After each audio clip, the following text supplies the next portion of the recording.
Alhamdulillah, wassalatu wassalamu ala rasulillah Sayyidina Muhammad ibn Abdullah wa alihi wa sahbihi wa man wala wa ba'du.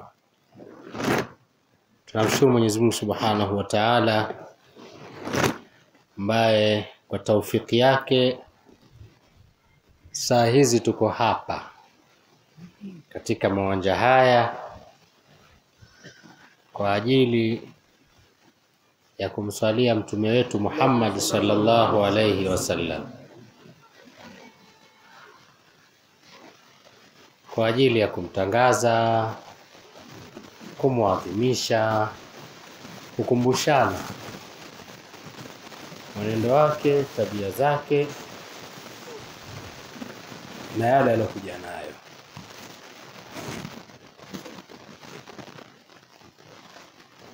Kikubwa tushikeni mafunzo yake, kile ambacho amekuja nacho mtume sallallahu alayhi wasallam, sisi tuwe wenye kushikamana nacho. Na hata msomaji hapa leo ametusomea katika aliyokuja nayo mtume sallallahu alayhi wasallam, kuna mambo ya msingi ambayo hayo yule anayemwamini mtume sallallahu alayhi wasallam hataki kuwa nayo mbali. Mwenyezi Mungu anasema katika aya hizo, miongoni mwa aya hizo, innamal mu'minuna alladhina idha dhukira Allahu wajilat qulubuhum wa idha tuliyat alayhim ayatuhu zadatuhum imana wa ala rabbihim yatawakkalun alladhina yuqimuna as-salah wa mimma razaqnahum yunfiqun ulaika humul mu'minuna haqqan.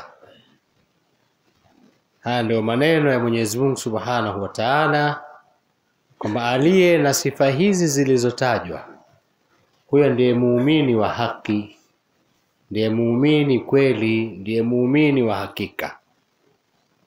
Anasema hakika si vinginevyo. Waumini ni wale ambao akitajwa Mwenyezi Mungu nyoyo zao hupata hofu, akikumbushwa maamrisho ya Mwenyezi Mungu Subhanahu wa Ta'ala, akitajiwa utukufu wa Mwenyezi Mungu Subhanahu wa Ta'ala, akitajiwa kitabu cha Mwenyezi Mungu Subhanahu wa Ta'ala, akitajiwa kukutana na Mwenyezi Mungu Subhanahu wa Ta'ala, akitajiwa makamu ya Mola wake. Waumini ni wale ambao wakitajiwa hivyo, wajilat qulubuhum, nyoyo zao hupata hofu. Ndio tunasema siku zote kwamba muumini ni yule ambaye waadhi unapotolewa basi hupata hofu kutokana na waadhi ule na kuyafanyia kazi yale ambayo anayasikia katika waadhi. Kwa ndo katika hivyo kwamba akitajiwa Mwenyezi Mungu, muumini wa kweli, basi moyo wake hupata hofu. Wa idha tuliyat alaihim ayatuhu zadatuhum imana, wakisomewa aya za Mwenyezi Mungu huwazidishia imani. Kuzidishiwa imani kwa kuzidi kufuata maamrisho na kuacha makatazo. Kuzidi imani, kuzidi kumwamini Mwenyezi Mungu Subhanahu wa Ta'ala. Na hasa tunaambiwa kwamba imani ya mtu inapungua na kuzidi. Itikadi ya Ahlus Sunnah wal Jamaa ni kwamba imani inazidi na kupungua. Imani inazidi pale mtu anapozidisha amali njema. Dalili ya kwamba imani ya mtu imezidi ni kumuona anapozidisha amali njema na anapozidi kuwa mbali na yale yaliyokatazwa. Lakini dalili ya kupungua imani ya mtu ni vile kuwa amali njema zinapungua kwa upande wake, lakini pia kutochukua tahadhari na yale aliyokataza Mwenyezi Mungu Subhanahu wa Ta'ala. Kwa kufanya hivyo, maana yake ni kwamba imani iko chini. Sasa Mwenyezi Mungu akisema idha tuliyat alaihim ayatuhu zadatuhum imana, zikisoma juu yao hao waumini hao aya za Mwenyezi Mungu huwazidishia imani. Maana yake ni kwamba aya zikisoma, wakisomewa Qur'ani, wakisomewa hadithi za Mtume sallallahu alayhi wasallama, huzidisha amali njema na kuachana na amali zilizokatazwa. Hao ndio waumini. Alafu anasema wa ala rabbihim yatawakkalun, na juu ya Mola wao tu wanategemea. Muumini hamtegemei mwingine yoyote ila Mola wake. Hakuna chochote kingine anachokitegemea ila Mwenyezi Mungu Subhanahu wa Ta'ala. Huyo ndiye muumini wa hakika. Kumtegemea Mwenyezi Mungu Subhanahu wa Ta'ala si kwamba ukiwa na matatizo ndio umtegemee Mungu, au ukiwa na dhiki ndio umtegemee Mungu, bali watakiwa umtegemee Mwenyezi Mungu Subhanahu wa Ta'ala katika maisha yako yote. Hata ukiwa na neema bado umtegemee Mwenyezi Mungu Subhanahu wa Ta'ala. Hata ukiwa una mali bado umtegemee Mwenyezi Mungu Subhanahu wa Ta'ala, kwa sababu mali uliyokuwa nayo ni kivuli, kinaweza kuondoka saa yoyote. Mwenyezi Mungu anaweza akakiondoa ukawa umebaki mtupu. Mali uliyokuwa nayo inaweza isikunufaishe kama Mwenyezi Mungu hakutaka. Kazi nzuri uliyokuwa nayo, shamba ulilokuwa nalo, biashara uliyokuwa nayo, kama humtegemei Mwenyezi Mungu Subhanahu wa Ta'ala haiwezi kukusaidia. Biashara haitatoka, haitauzika kama Mwenyezi Mungu hakutaka. Kwa hata ukiwa na biashara, hata ukawa na mipango mizuri ya biashara, bado umtegemee Mwenyezi Mungu Subhanahu wa Ta'ala. Ukiwa katika raha yoyote, bado umtegemee Mwenyezi Mungu Subhanahu wa Ta'ala. Ndio yeye ambaye atailinda raha ile isikuondokee. Ndio yule ambaye hata kama neema uliyokuwa nayo ikiondoka, anaweza akakuhifadhi, anaweza akakulinda, anaweza akakurudishia neema baada ya kuwa imeondoka. Wa ala rabbihim yatawakkalun. Na kwingine anasema wa alallahi fatawakkalu in kuntum mu'minin. Na juu ya Mwenyezi Mungu tutegemeeni mkiwa nyinyi ni waumini wa kweli. Hao ndio waumini. Na hizo ndio sifa za waumini. Sifa za kwanza, idha dhukira Allahu wajilat qulubuhum wa idha tuliyat alaihim ayatuhu zadatuhum imana wa ala rabbihim yatawakkalun. Alafu sasa anawasifu na sifa nyingine, anasema alladhina yuqimuna as-salata, ambao wanasimamisha swala. Huko amesema innamal mu'minuna alladhina idha dhukira Allahu wajilat qulubuhum wa idha tuliyat alaihim ayatuhu zadatuhum imana wa ala rabbihim yatawakkalun. Hakusema yuqimuna salata wa mimma razaqnahum yunfiqun, bali kasemaje alladhina yuqimuna salata. Maana ni kwamba hizi sifa za kwanza hizi ni sifa ambazo muumini anakuwa nazo na imani yake inakuwa imekamilika kwa kuwa na sifa hizi, kwa kuwa na tawakkuli ya kweli, kwa kuwa wewe na hofu ya Mwenyezi Mungu Subhanahu wa Ta'ala, moyo wako unapata hofu Mwenyezi Mungu akitajwa, imani yako inazidi ukisomewa Qur'ani. Halafu sasa alladhina yuqimuna salata, ambao wanasimamisha swala. Haya sasa ndio matendo ya muumini. Baada ya kuwa tayari wewe ni muumini, imani imekushastakiri katika moyo wako, halafu sasa kinachokuja ni amali. Kinachokuja ni amali, ni matendo ya dhahiri uyatende, ambayo sasa yataonyesha kwamba ndani ya moyo wako kuna imani. Matendo hayo sayyiduhum as-salawatul khams, bwana wa amali zote ni swala. Kubwa ya msingi ya ibada zote ni swala. Kama ninavyosema sote kwamba swala ndio, yani mtu anayeswali ndio huu sasa imethibiti kwake hakika ya Uislamu. Yani ibada ambayo hiyo ndio ya kwanza kabisa. Mtu anayefanya ibada chini kabisa, hana ibada nyingi, ni mtu anayeswali swala 5. Kinyume cha hivyo ni kwamba ukikosa hata swala 5 uswali, basi wewe uko nje kabisa ya mstari. Alladhina yuqimuna salata. Na katika kitabu chake Mwenyezi Mungu Subhanahu wa Ta'ala anapotaja habari ya kuswali hasemi alladhina yusalluna au wasallu swalini, lakini waqimu salata alladhina yuqimuna as-salata watlu ma uhiya ilayka min al-kitabi wa aqimis salata. Hata Mtume sallallahu alayhi wasallam akitaja nguzo za Uislamu, bunia al-islamu ala khamsi shahadati an la ilaha illa Allah wa iqamis salah. Alipoulizwa na Jibril alayhi salam mal islam, asema tashhadu an la ilaha illa Allah wa anna Muhammadar rasulullah wa tuqima as-salah. Kwa ni kusimamisha swala, sio kuswali, kusimamisha swala. Manake uswali vile ambavyo Mwenyezi Mungu Subhanahu wa Ta'ala anaridhia na ameamrisha. Uiswali swala vile inavyotakiwa. Ili uwe mwenye kusimamisha swala, sharti utekeleze nguzo zake zote na sharti zake zote. Na vile vile roho yake khushu' iwepo, uhudhurishe moyo. Kinachotakiwa ni kusimamisha swala.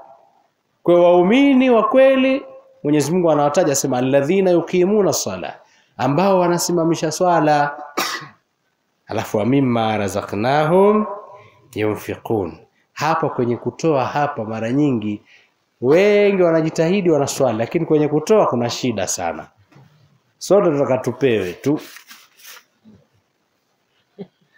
Yaani Waislamu tulivyo tunataka tupewe, hatupendi kutoa. Ndio maana unakuta katika vijiji vyetu mpaka wanaingia watu wenye itikadi zisizofaa. Lakini wakija kama kule pwani kule, unakuta watu wanaorodheshwa majina, vijana.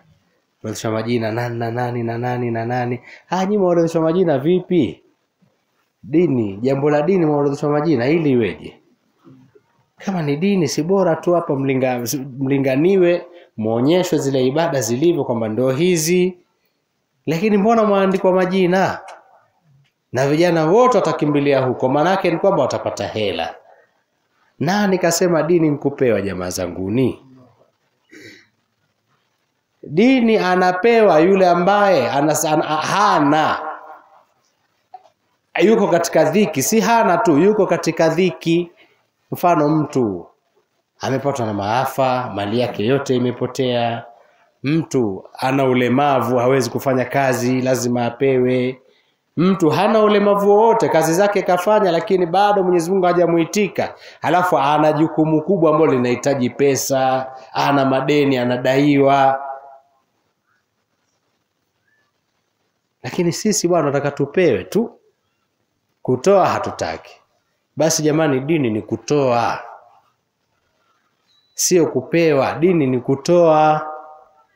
Na ukiona mahala popote watu watoa sana hela, wachanga sana kwa ajili ya dini, ujue hapo ndo kwenye dini. Kama kuna msikiti huo kila baada ya swala kwa tangazwa sadaka, huo ndo msikiti wa kuswali. Ingaje kinyume chake siku hizi ukiwa msikiti wa changwa sana watu wataukimbia. Kule msikiti, kule mjini kule kuna msikiti, wewe ukienda pale ukisema mimi nataka tuchange nichangiwe, kuna msikiti najenga huko. Basi tama bwana hapa tulizuia mambo ya sadaka. Ukienda ukifuatilia sana utaambia watu wakimbia msikiti kwa sababu ya michango. Jamani, wewe vile ukichangishwa ndo wasaidiwa. Mtu akikuchangisha katika jambo la kheri ndo akusaidia wewe, akurahisishia njia ya kwenda peponi, akusaidia uweke akiba. Wewe ukiambiwa kwamba toa bwana tunajenga msikiti, toa tunajenga madrasa, toa hapa kuna bili ya umeme, toa sijui kuna maskini watakiwa wakasaidiwe. Huyo mtu anakuambia hivyo manake akwambia weka akiba yako. Katika hizi utakaziacha si zako. Duniani unachokiacha si chako, ni cha wengine. Na ndio maana wewe ukishakufa tu huna chako. Ukifa, ukitoka katika hii dunia huna chako. Vile vyote ulivyoacha ambao si vyako tena. yaambiwa pale itolewe mu'anu tajhizi bil ma'rufi. Kwanza nini? Ad-duyunul mursalatu fi dhimma, madeni. Alikuwa adaiwa na nani huyu? Huyu bwana alikuwa adaiwa na fulani na fulani, atoeni deni. Halafu mu'anu tajhizi bil ma'rufi, gharama za kuandazwa. Haya, alhuququ, kwanza baada ya duyunul mursala, alhuququl mutaalliqatu bitarika. Kama hii mali ilikuwa adaiwa zaka, itolewe. Kama hii mali hii kuna deni limechukuliwa, kuna kitu katika hii mali iko rahani, itolewe kile kitu cha rahani. Baada ya madeni, haki zinazofungamana na tarika. Baada ya hapo mu'anu tajhiz bil ma'rufi, gharama za kuandazwa, sanda yake kama wachimba kaburi watataka hela, waoshaji kama watataka hela, basi zitengwe. Baada ya gharama za kuandazwa sasa aambiwa alwasaya, nyasia. Kausia nini? Lakini bithuluthi, ni theluthi tu ya mali yako, sio mali yako yote, maana si yako ile. Na katika nyasia kama ulisema mimi nikifa mwanangu fulani hatupatani, asipewe mirathi yangu, ambiwa hapana, atapewa tu. Kwani zako hizi hela? Sio zako, atapewa, ni haki yake. Pengine kuna mtoto alikuwa hakusikii kweli, afanya vile usitaka wewe. Una ndugu yako hampatani, kaka yako mdogo wako hampatani kweli, lakini aambiwa je, ameacha farun warithin dhakar, huyu kaacha mtoto wa kiume au mjukuu? Ambaye hakuacha mtoto wa kiume wala mjukuu, kaacha nani? Mtoto wa kike, mpeni nusu. Na nani mwingine? Mke, mpeni thumuni.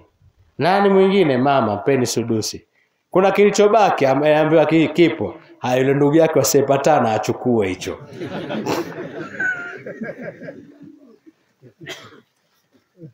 Huna chako. Kwa wewe kile unachokiweka kile sio chako. Sasa hivi ukifanya mcha wengine, watu wanachukua chao mapema. Lakini sasa mtu akikwambia kwamba bwana, jamani waumini tuchangieni umeme, anawaambia jamani waumini ongezeni kule kwenye kapu lenu, kile chenu kiongezeni, toeni katika huko cha watu hicho, huko katika hicho cha watu toeni chenu, mrudishe huku kwenye chenu. Habari ya kwamba si wanakula wanafanyaje, wala haikuhusu kama. Pamoja na kwamba kimaendeleo yatakatuhakikisha watu hawali, labda bil maarufi. Manake sasa mtu atakaenda kanunue bati za msikiti, atoka hapa na mpaka Lukozi kununua bati, ende kwa miguu? Basi hapana, japo bodaboda na hela zile. Haya, alafu sasa akitoka huko nyumbani kama hana chakula, watoto watakula nini? Basi ache 1500 watoto wale bil maarufu. So unakata nusu kwa nusu.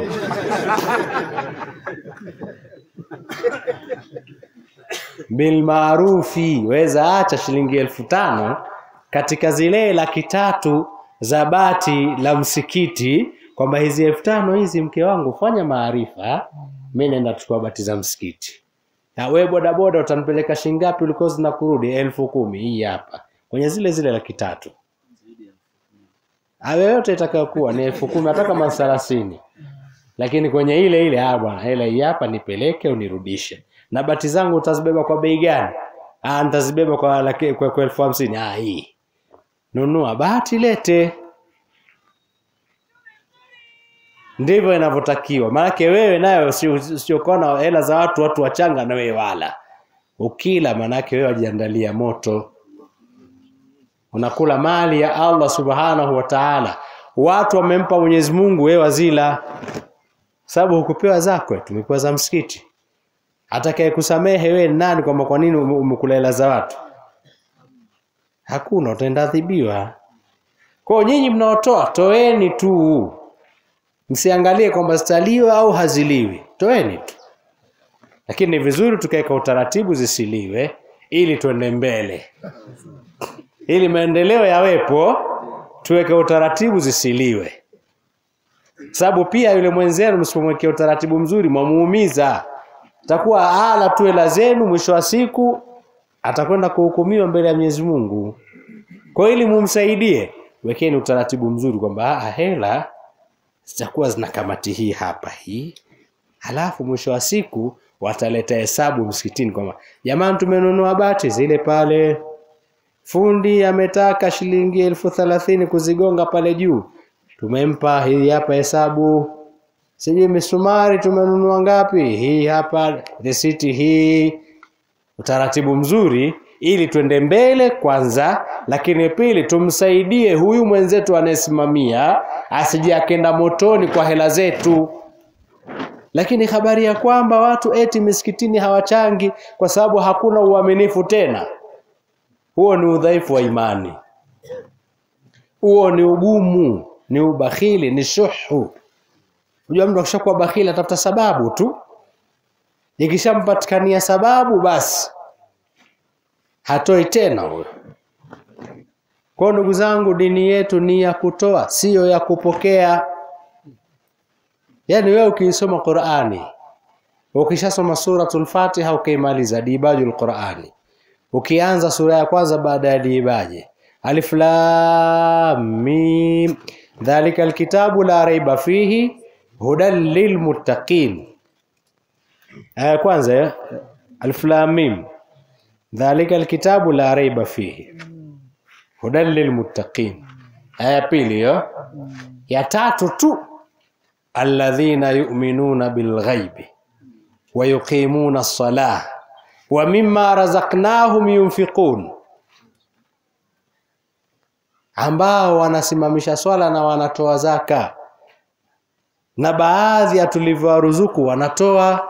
Kwa kama wewe umeamua kwamba mimi naifanyia kazi Qur'ani, sasa naanza mwanzo wa Qur'ani nasoma aya moja moja, kila nitakayoiona sitaipita ila niifanyie kazi, basi katika amali zako za kwanza itakuwa ni kutoa na kuswali. Manake muttaqina wametajwa pale kwamba wao Qur'ani ni mwongozo wao. Sasa mwongozo ndo atakaoufuate baada ya kuambiwa kwamba ni hudan lilmuttaqin. Wewe atakaowe muttaqi sasa, mwenye kumcha Mungu, sasa watakao uanze kuwa hivyo, watakaoifuate Qur'ani imetaja sifa za muttaqin. Sifa ya kwanza alladhina yuqimuna salata, uswali. Sifa ya pili wa mimma razaqnahum yunfiqun, utoe. Kama wewe hutoi, wewe ni mpokeaji tu, basi wewe una balaa kubwa sana. Kwa Uislamu ni kutoa jamani. Na tumeambiwa hapa kwamba ule msikiti wetu ule kila mwaka huwa tukaacha kidogodogo hapo kwa ajili ya ule msikiti, si ndio sasa na leo pia tuziwache hapa. Wewe utoke Tanga bwana mpaka huku milima mabonde. Kuna sehemu nyingine mpaka Sheikh Abdallah aogopa kuteremka na gari, hataki kabisa, amekuwa mkali. Akisikia kuna mtu atakateremka na gari hapo amekuwa mkali kweli. Halafu sasa dharubu yote hiyo uje hapa usiache chochote. Na sio, yani sio usiache, usichukue. Usiweke akiba kweli. Eti jamani. Uje mpaka hapo usiweke akiba. Hiyo basi tu siku ile ya kiyama ndaambiwa kwamba siku hiyo alikwenda maulidini kule, halafu vimekwisha. Hapana. Hata kama huna, yani hata kama una hela kidogo, hata kama 40,000 tutoa tu zote.